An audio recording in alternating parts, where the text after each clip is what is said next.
Heavenly Father, we thank you for this day. This is the day the Lord has made. We will rejoice and be glad in it. Help us, Father, to, Lord, just put our focus on you today. Lord, we need to have your focus. Lord, you need to be the center of our focus each and every day. But as we gather together with our brothers and sisters, I pray that we will just come, oh God, to lift you up. Lord, to just highlight all that you've done for us. And as we go through communion, when we realize the price that was paid for us to be able to be a part of your family. Thank you, Father. We have a glorious future. Lord, no matter what the price of gas is, no matter what happens in the world, Lord, we are blessed, highly favored. God, we are, Lord, have a glorious future. And Lord, it's all because of you. Thank you, Father. Be in this service where we ask you your name. Amen. He is the solid rock. Praise God. My hope is built on nothing less than Jesus' blood and righteousness. I dare not trust the sweetest frame, but wholly lean on Jesus' name. On Christ the solid rock I stand, all other ground is sinking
Last Sunday we spoke about Jesus coming into Jerusalem, an incredible event, and we mentioned that Jesus came in and just before going to the cross, and that's why we're focusing on communion, Jesus, what he did for us on the cross, and everybody was celebrating.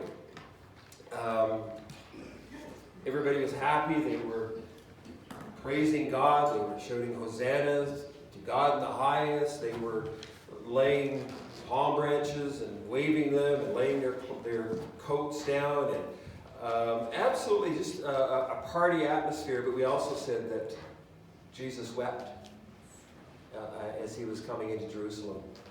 And why was Jesus weeping? Well, because they had rejected the Messiah. This is Luke chapter 20, continuing on.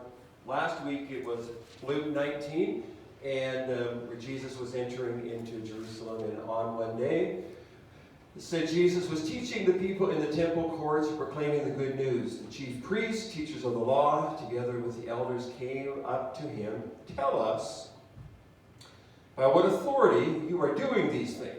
They said. Who gave you this authority? He replied, I will also ask you a question. Tell me, John's baptism, was it from heaven or human origin? They discussed it amongst themselves and said, well, if we say from heaven, he will ask, why didn't you believe him? But if we say of human origin, all the people will stone us because they are persuaded that John was a prophet. So they answered, we don't know where it was from. Jesus said, neither will I tell you by what authority I am doing these things. Talk about being between a rock and a hard place. These chief priests, teachers of the law, and elders, people that should have known better, they kind of blew it.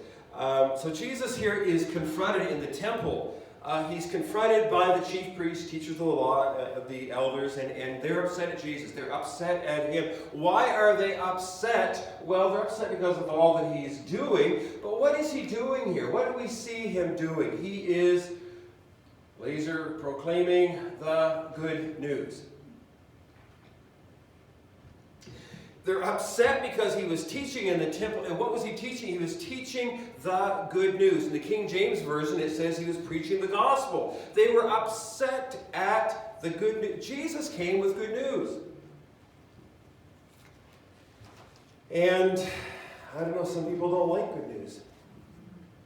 What does that mean for us, though? Good news. Why did Jesus come? This is going to be basic stuff. This is going to be Sunday school material for a little bit. But bear with me. Jesus came, and it was to change us. I heard somebody say this, and I've used it quite a few times. Jesus loves us too much to leave us like we are. So, don't look in the mirror and think too highly of yourself. There's always room for improvement, is what I'm saying. Not many amens on that. My wife kind of was nodding her head. I think she would.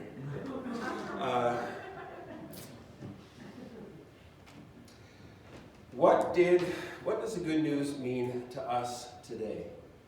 Well, it means that we can have a change of direction. The good news. Well, we all know what the good news is, right? Do you want to know what the bad news is? Or was? I mean, it's always good to have a contrast. It's always good to have,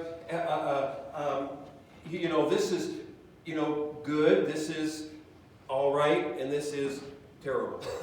and you can kind of compare those things. What is the bad news? Well, again, this is Sunday school material. Let me just bear with me for a second. Every one of us, male, female, every one of us, we all have sinned and fallen short of the glory of God. Every one of us. We have missed God's holy standard. We're all in the same spiritual boat. Sinners, deserving punishment, separated from God, deserving the wrath of God. In order for us to be able to go to heaven, well, that sin had to be removed or paid for. He paid a debt he didn't know, and I owed a debt that I couldn't pay. The Old Testament made it very clear that the cleansing of sin can only happen through the sacrifice of an innocent life, one that would die where the blood would be spilled. And so, in this sinful state, I want you to know something, that none of us can get to heaven. Okay, now we all know that. But do we really realize that how desperate our situation was? Nothing that we could do that could right that wrong. Nothing. We were lost. We were deserving of God's wrath. And so we were headed down this road to destruction. But through Jesus. But through Jesus. And here's what it says.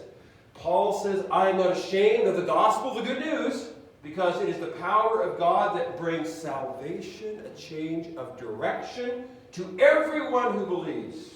First to the Jews, then to the Gentiles. That is that change of direction. And I don't know about you, but I'm very thankful for that. I'm very thankful for that. There's a lot of people today that say, I don't believe in God, I don't believe in heaven, I don't believe in hell. What a desperate, what a pathetic life that is. First, it's wrong, but then it's like, if this world is all there is, look at what's going on in the world today. It's hard to be in the natural, it's hard to be happy and joyful, but when we have Christ in our life, there's a purpose. We know that we've got a glorious future and that things with Christ are always so much better. Jesus died once for all. The death he died to sin, that bloody sacrifice. He died to sin once for all. The life he lives to God once for all. And so we escape the wrath of God through accepting Jesus Christ as our Savior, and we have a change of direction. Good news changes our hearts. Changes our hearts. I talked a little bit with Heather. How many of you know that the heart can be a wicked place? It really can. We think of all the dictators down throughout history, and we think of what's going on in the world today, the atrocities that man's heart can be very, very wicked. Paul was one that was a wicked, wicked man. Look what it says here. For you have heard of my previous way of life in Judaism, how I intensely persecuted the church of God and tried to destroy it.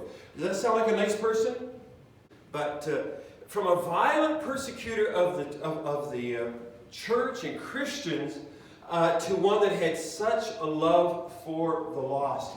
But the heart is a wicked place. The heart is deceitful above all things and beyond cure. Who can understand it? From out of the heart comes evil thoughts, murder, adultery, sexual immorality, theft, false testimony, slander. And the list could go on and on and on. And so the Lord does not just go, like, I just want to get you to heaven, Barb. That's all I want to do. Just want to get you to heaven, Barb. That's it. No, God says, listen, that heart, that sin nature in your life, I want to come and change it. I want to change your heart and take away all that stuff so that you're not bent to that. You don't have to teach a little kid to steal a cookie. They know it. They know it. And it's that sin nature inside, that hatred, that evil that can happen. And it all comes from the heart. So he has come to change us. Look what it says here. For I am not ashamed of the gospel, because it is the power of God to bring salvation to everyone who believes. We already mentioned the scripture, first to the Jews, then to the Gentiles. For in the gospel the righteousness of God is revealed, a righteousness that is by faith from first to last, just as it is written, the just or the righteous will live by faith. But like the Message Bible, let me just read this to you. This is from the Message Bible, paraphrase. It is the good news I am most proud to proclaim. This is Paul speaking. This extraordinary message of God's powerful plan to rescue everyone who trusts Him, starting with the Jews and then right on to everyone else. God's way of putting people right shows up in acts of faith, confirming what the Scripture has said all along. The person in a right standing before God by trusting Him really, really lives. I love that. I love that. See, a changed heart. Then you're able to sing that song no matter what's going on. All that thrills my soul is Jesus. He is more than life to me. Gas prices go up. All that thrills my soul is Jesus. A little bit of persecution comes. I tell you, that changed heart, saved people. So what do saved? What's the benefit of that when our hearts are changed? I believe because then we start to have the heart for and of God. That we start to see things the way He sees them, and we start to see the lost, and we start to be like Jesus and weep over the lost because our hearts are changed. Saved people, changed hearts lead people to the Savior. The opposite is the same, though, or the opposite is there too. People's hearts aren't changed. The opposite, when we think about the religious leaders, we think about the temple, we think about what Jesus was there and He was preaching and proclaiming the good news. But do we realize if we go back to Luke 19, as Jesus is coming into Jerusalem and people are, Hosanna, what does Jesus do? And if you follow along, and I stopped at verse 44 last week, but 45 says this: Jesus entered the temple courts and He began to drive out those who were selling. What was happening? Well, these people were selling animals and things for sacrifices. Think about it. Think about it, Heather. You made a long trek to Jerusalem. You want to go to the temple. You want to offer a sacrifice for your life, for your sins, and all of a sudden you have an animal, and these people say, "Oh, it's not perfect enough. You need to buy one of ours." Okay, how much? And they say, "Okay, well, this is how much." And you say, "Well, I don't have that money. I don't have enough." Or exorbitant amounts. See what they were doing. And I was reading up on this, and somebody made it very simple. I love the simple things when people can simplify things. What they were guilty of doing was they were keeping people from God. They were keeping people from connecting with God. Cheating people, profiting from people. From people that all they wanted to do was just to meet God's standard, to obey the law, and again, to have their sins just covered for. I am thankful that in a few short moments after this, Jesus went to the cross and paid for everybody. But until that time, this is what they had to do. See, their hearts were not changed. And as I thought about this, I thought, may I never keep people from connecting with God. I don't want to hide my light under a bushel. I don't want through my speech, through my gossip, to prevent somebody from coming to Jesus. I don't want sin in my life that's going to cause somebody to not connect with Jesus, and that's why I need my heart cleansed on a daily basis. Here's my heart, oh God. I give it to you. And He changes us each day. Paul was a changed man. He was. Look what it says here. Then I, Paul, went to Syria and Cilicia.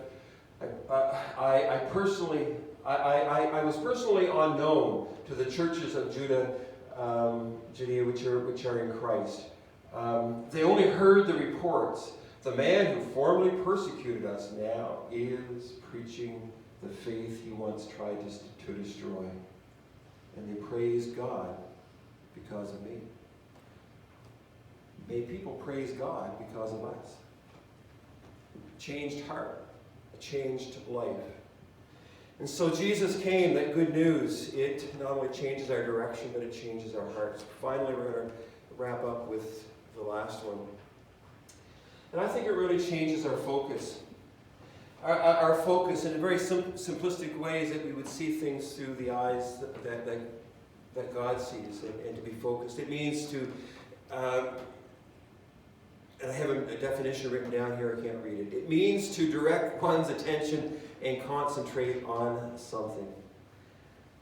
There's a lot of things that will hinder us from being focused on Christ. I mean, what I'm saying is, there's a lot that's going on in the world today that we can lose our focus. What's it say here in Colossians? Since then, you have been raised with Christ. Set your hearts on things above, where Christ is, seated at the right hand of God. Set your minds on things above, not on earthly things. That's how you keep focused. For you died, and your life is now hidden with Christ in God. When Christ, who is your life, appears, then you will also appear with him in glory. What a glorious future. So, eyes on Jesus. That's how we correct our focus. I pray that we would see the lost and weep over them. I pray that we would do everything that we do. We do what Jesus did, and that was to bring glory and honor to the Father. So how does this all wrap up? Well, you know what? If our focus isn't on Jesus like it should be, then it's going to have an effect on us, because all of a sudden that wicked heart that left unchecked, it's all of a sudden it's going to start to produce that old sin nature. And so then that heart starts to get contaminated. Left unchecked, our hearts can revert back. And so our focus, turn your eyes upon Jesus, look full into his face, and the things of this world will grow strangely dim. And and I'm not saying that we go around with our head in the clouds all the time, but our focus is on Christ. You know what? We're all going to die. I got this little quote. This was this is my kind of humor. You might, if you don't like it, then that's you can talk to me afterwards. But this was given to me. Worried about dying? Don't. You will live forever. All you have to worry about is location, location, location. Jesus came to the cross so that we could spend eternity with him. Changed our direction, changed our hearts, changed our focus. You know what? If we lose focus, our hearts can all of a sudden start to become, and you know what? I believe if it left unchecked long enough, it can even come to the point where it changes our direction back. That's why we say, oh Lord, remember what you did for us. And remember what direction I was heading. Remember what direction we all were heading. Because of what you did, my name is written down in the book of life. I'm part of your family. I'm part of your incredible family of your brothers and sisters that are like-minded, that love you, that we are not perfect, we make mistakes, but we continue to progress and say, oh God, continue to work on me, continue to change my heart, help my focus to be on you. And I believe that we will then be effective and productive for his kingdom, which is what we want to. That brings glory and honor to God. But I'm going to come back to the piano.